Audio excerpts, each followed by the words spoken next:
விஜய் அரசியல் எல்லாரும் வந்து நீங்களும் நாங்க யார் வேணா அரசியல் வரலாம். இது ஜனநாயக நாடு, யார் வேணா வரலாம். ஆனா அரசியல் புரிதல் வேணும். நான் ஒரே விஷயம் விஜய் வந்து நிக்கிறாரு. விஜய் பெரம்பூர் மக்களுக்கு என்ன செஞ்சிருக்காரு?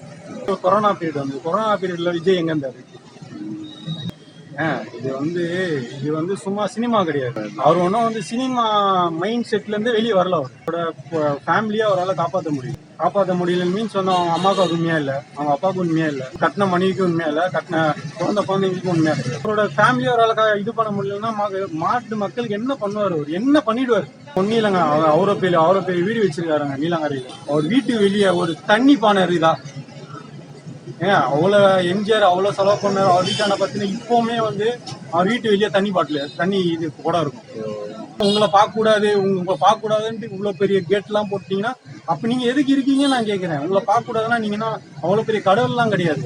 அது ஒன்றும் அரசியல புரிஞ்சுக்கிட்டு அவர் வந்தாருன்னா கண்டிப்பாக அவர் ஏதாவது தொகுதியில் ஜெயிப்பார். நடிகர் விஜய் வந்து உங்கள் தொகுதியில் வந்து போட்டி போடுறாரு. பெரம்பூர் தொகுதியில் வந்து கலைஞர் அவர்கள்லாம் எப்படி இருக்கு? ஜெயிக்கிறதுக்கு வாய்ப்பு இருக்கா விஜய்க்கு? இங்கே பெரம்பூரில் வந்து அவர் ஜெயிக்கிறதுல வந்து வாய்ப்பு ரொம்ப குறைவுதாங்க. விஜய் இங்கே ஜெயிக்கிறதுக்கு 1% கூட வாய்ப்பு இல்லைன்னா நான் சொல்லுவேன். ஏன் இதை சொல்றேன்னா, விஜய் இப்பதான் அரசியலுக்கு வந்திருக்காரு. ஓகேங்களா? அரசியலுக்கு வந்தோடனே வந்து எனக்கும் டிஎம்கே தான் போட்டின்னு சொல்றது வந்து இது ரொம்ப ஒரு முட்டாளான விஷயம். எப்படின்னா ஏபிசிலே தெரியாது. நான் வந்து எம்பிபிஎஸ் ஆகிற கதை தான். அவருக்கு அரசியல் புரிதல் வேணும். இன்னும் கொஞ்சம் அரசியல் புரிதல் அவருக்கு அதிகமாகவே வேணும். அவர் கொஞ்சம் அரசியலை வந்து படிக்கணும். விஜயுடைய அரசியல் பார்வையெல்லாம் எப்படி இருக்கு? அவருடைய செயல்பாடுகள்லாம் அவரோட செயல்பாடுகள் எப்படின்னா வந்து எதுக்கெத்தாலும் திமுக தான் சொல்றாங்க. ஏதாவது ஒரு பிரச்சனை யாராவது ஆக்ஷன் கீழே ஊனாலும் திமுக தான் காரணம்ன்றாங்க. இப்ப நேற்று பாத்தீங்கன்னா ஆர்ஜுனா சொல்றாரு, 60 பாட்டில் தூக்கி அடிச்சிட்டாங்கன்னா அதுக்கு சிஎம் சார் தான் காரணம். அதுக்கும் சிஎம் சாருக்கு என்ன சம்பந்தம்?